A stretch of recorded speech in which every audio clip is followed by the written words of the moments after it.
This car is so rare, only 5 people in the entire world own it. And no, it's not a Bugatti, not a Ferrari, not even a Rolls-Royce. This thing is on a whole different level. So what is it? Why is it so rare? And who owns it?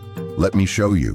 Meet the Koenigsegg CCXR Trevita. Sounds like a sneeze, but it's one of the most insane hypercars ever built.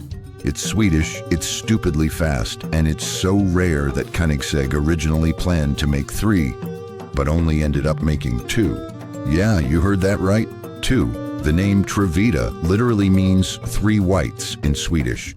Why? Because it's made with a special diamond weave carbon fiber that literally sparkles in sunlight. Yes, this car shines like diamonds.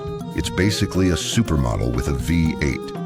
And speaking of that V8, under the hood is a 4.8-liter twin supercharged engine pumping out 1,018 horsepower.